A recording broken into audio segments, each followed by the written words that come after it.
Okay, so normally I would play the intro, the cute little intro. Oh my goodness. But this episode is a little bit different. And the reason why is this is super vulnerable for me. Like I am like kind of scared to put this out because I'm like literally, it's very emotional.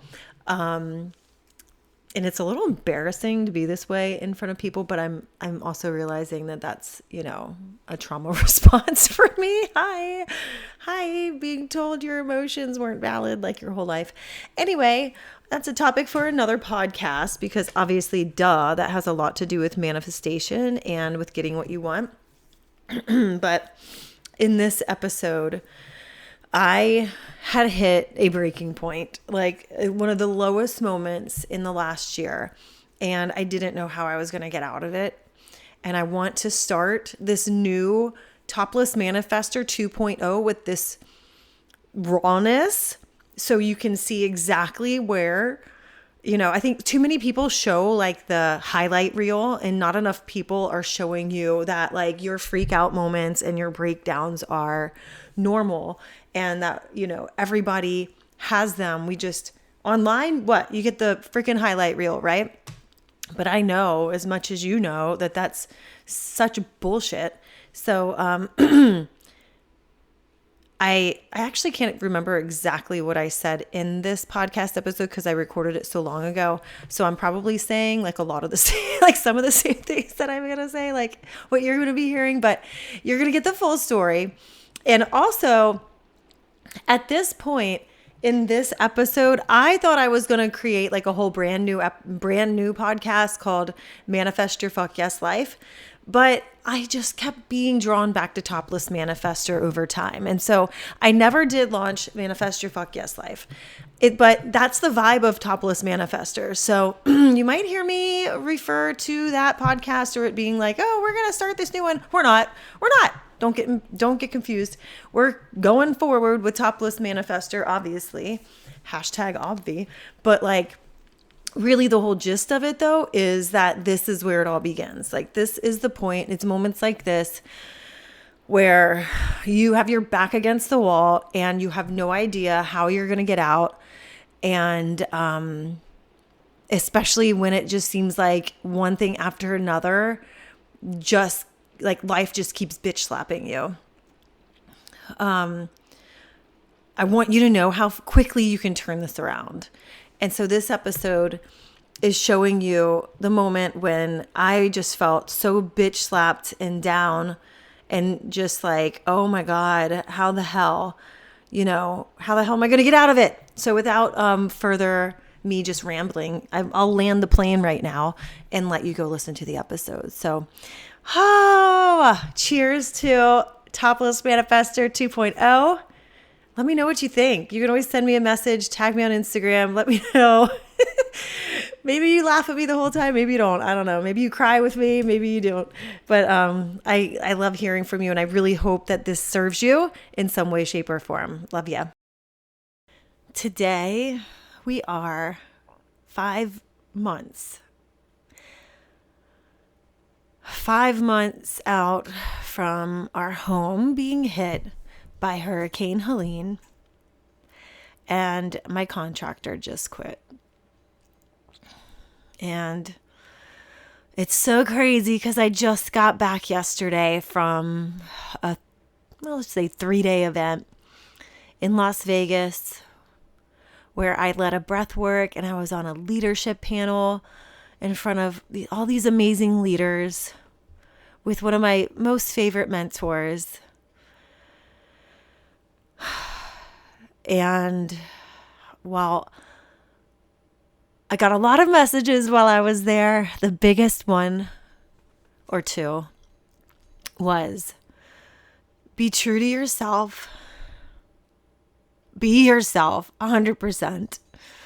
Stop trying to look perfect and hide what's really going on under the surface to sound better and smarter and more put together, and just be real and raw. And I figured that what better time to have my very first podcast episode of the Manifest Your Fuck Yes life, where I'm teaching you how to turn shit into gold. And I'm teaching you how to get through some of life's toughest times. When even more and more is required out of you, how do you do it? How do you end up getting what you want? Keeping that vision, staying focused and strong. How do you allow yourself to finally have what you want without any apologies? And actually make it happen when it looks like most everything around you is falling apart or going to shit. Which in my case, my house was covered in sewage that came in with the storm surge from Hurricane Helene in September last year, so 2024. We've been through so many hurricanes before and nothing like this ever happened. We never had water come up further than our driveway, the sidewalk next to our driveway. And so while we were evacuated because I refused to put my kids in danger just because, we've never had this happen before. We always evacuate. We call it the evacuation. And we go with a couple of our friends, make it fun for the kids. And this time, while it was fun and beautiful to be over in Fort Lauderdale, little did we know that Tuesday, September, let me see, I gotta look it up because I really like being precise. Let's go back and see. I'm curious. Shit. Tuesday, September 24th was the last night that I spent in my house. The last night that I slept in my own bed there.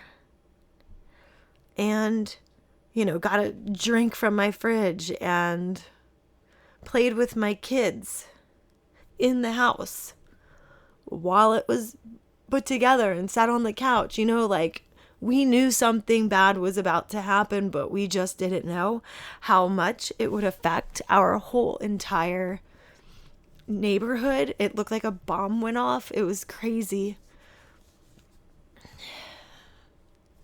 And I even got flicked off by one of my neighbors. He's a real dickhead.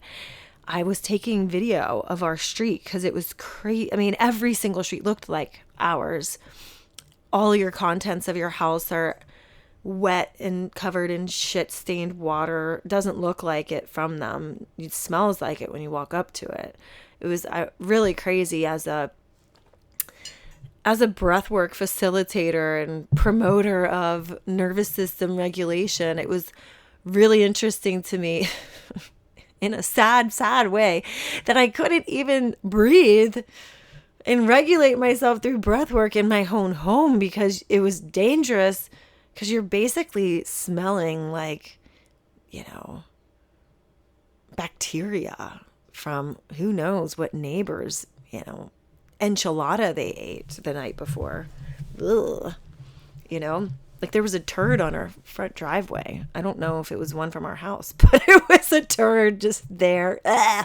Anyway, gross. It's fucking gross. It was so bad. But anyway, I was taking a video of our street because the electrician, like the electrical company, had about 8 trucks on our street, and the guys in all their outfits and their hats just walking down the street to come save the day because our electricity had been out for days. I mean, we really haven't had electricity in our house since, because when the salt water comes in, it like corrodes everything. So you literally, like, your house could burst into flames if you don't take care of it, which a lot of our, neighbors did not take care of theirs.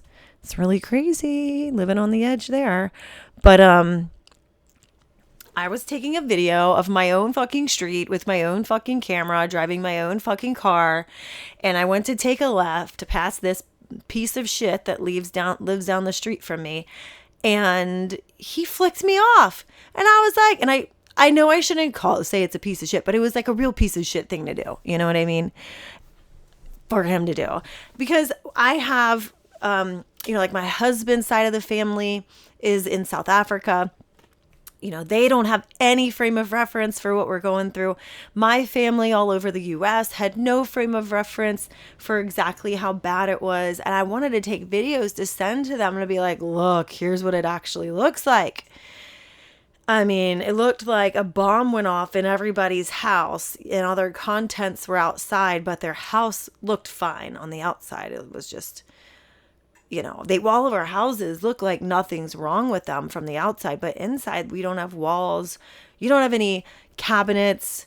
If you did it right, other people are probably going to deal with some major mold issues and health issues because they cut corners and didn't cut the drywall and didn't get behind the walls where the black mold was growing. And, ripping our bathrooms out and all of that. Like, it's literally a shell of itself inside. And I was taking a video of all this. I wanted my family. They were asking, and every time I'd go to try to explain it, like the words just didn't do it justice. So I was like, okay, when I leave today, I'm going to clean my hands with a Clorox wipe, even though I was wearing gloves and these white boots that, were basically my shit boots that I left, at the house every day. And you had to like clean the bottom. I mean, anywhere you stepped, it was just like a health hazard for the first, few weeks. Everywhere it was just covered. And this guy looked at me and flicked me off because his like daughter, who's clearly in her upper 20s, maybe young 30s, it upset her that people were taking video of our neighborhood. And so he said he thought I didn't live here. And he was like, you need to get out of here. Stop taking videos. And I said, this is my street. He's like, but my daughter, it upsets her. She's crying now. And I was like, I have a 6 and 8-year-old.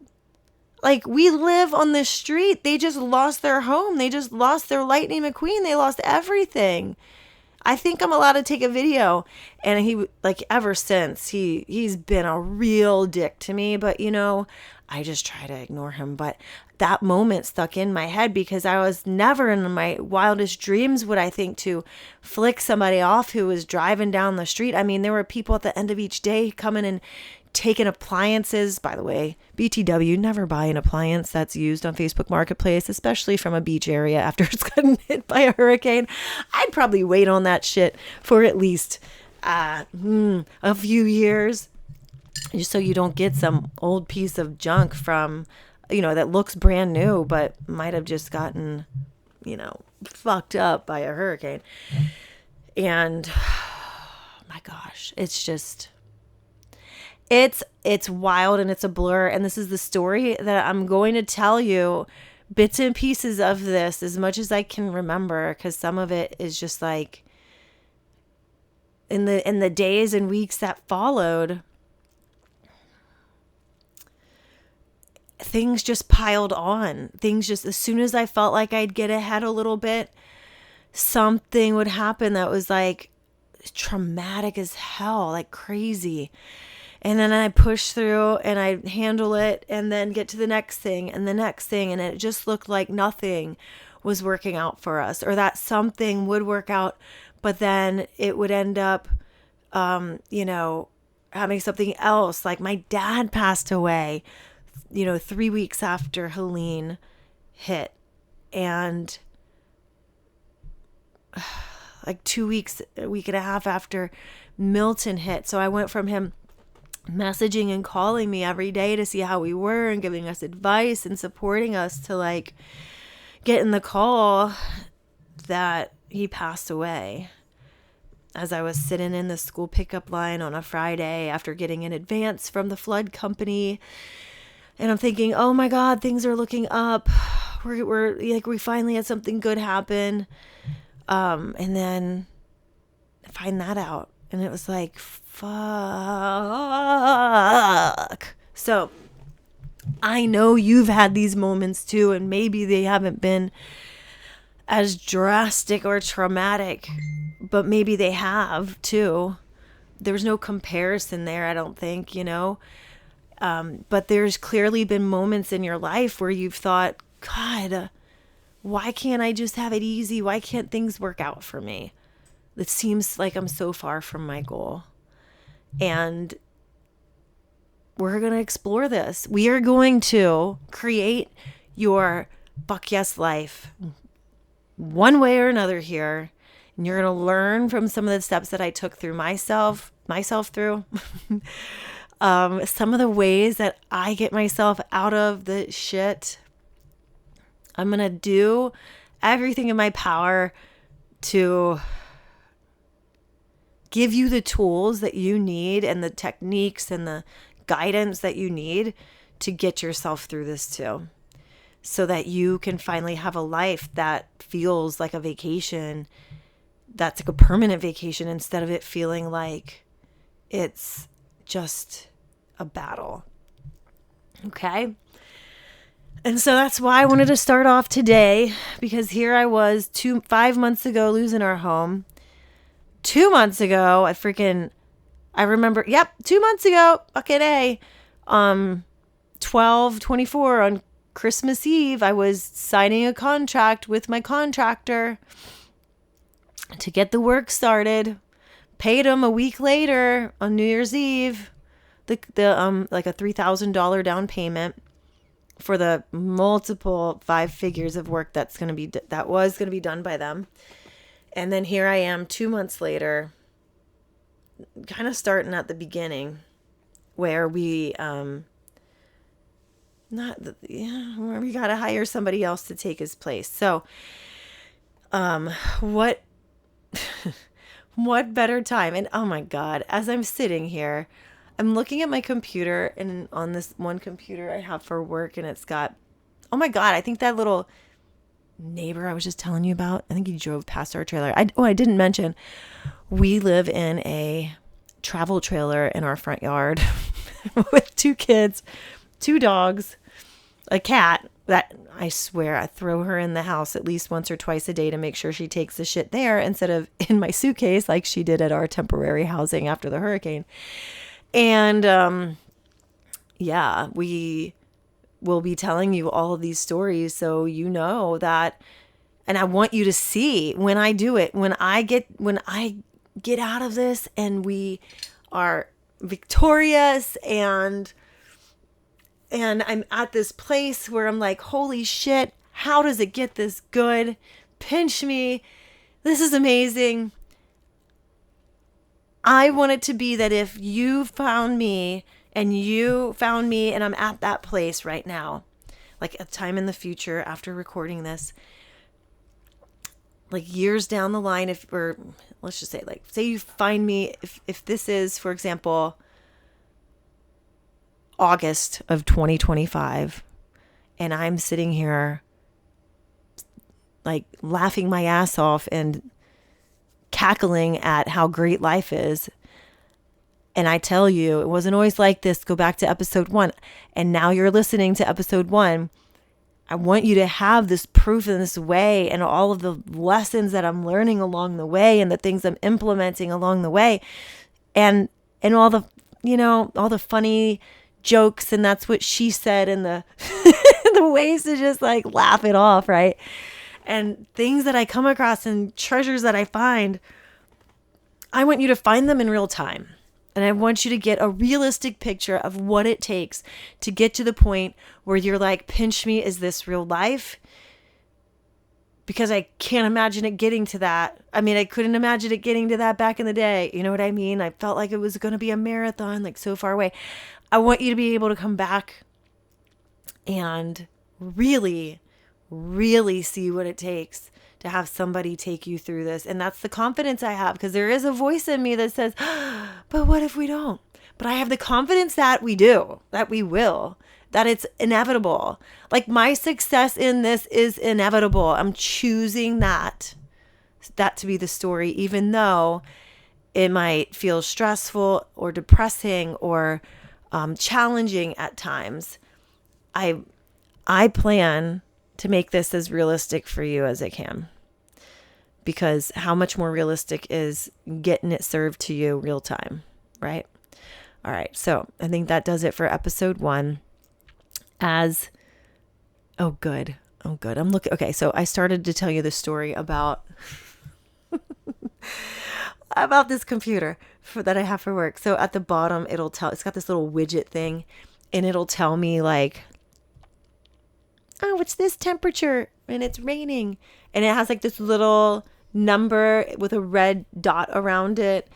And it was literally, as I was talking,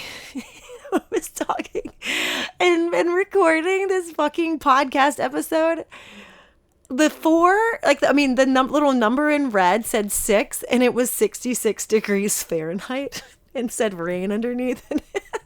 I'm like, oh, great. 666 rain. Oh my God. So this is definitely a confirmation that we are teaching you here how to turn the shit into motherfucking gold, because that's what you get to do, and you get to choose it, and you get to walk it out in real life, because life isn't about failure, but it can be about lessons. It is about lessons, right? And the journey, right? Although I'll tell you, it's pretty fucking nice to have everything going well. So I really like that destination too. That's what we're going for. So welcome to the new podcast. If you couldn't tell, I am going to be as raw as possible. Like, how many times in the last freaking however long this podcast episode, I better have recorded it, or I'm going to shit a fucking brick. Yeah, I did. Okay, hold on. This has been now 18 minutes. How many times in 18 minutes did I cry or almost cry in this podcast episode? I mean, please. And by the way, I don't even know if I'm going to launch the first couple episodes with the motherfucking song. And if you have a problem with me saying the F word or saying fuck, then you may as well just stop listening, because you're missing the point completely, and go listen to somebody else who doesn't use language that would get you smacked as a child. But I guarantee you, they are not going to have as good as stories or insight as me. So go have fun being bored. The rest of you that are okay with that you know that you want the answers, you want the realness, and you don't want it sugar-coated, and you want to come along for the journey and laugh and cry and celebrate with me, then welcome. I'm so happy you're here. This is going to be epic. It's going to, it's really the beginning of everything. All right. Thank you so much. Peace out.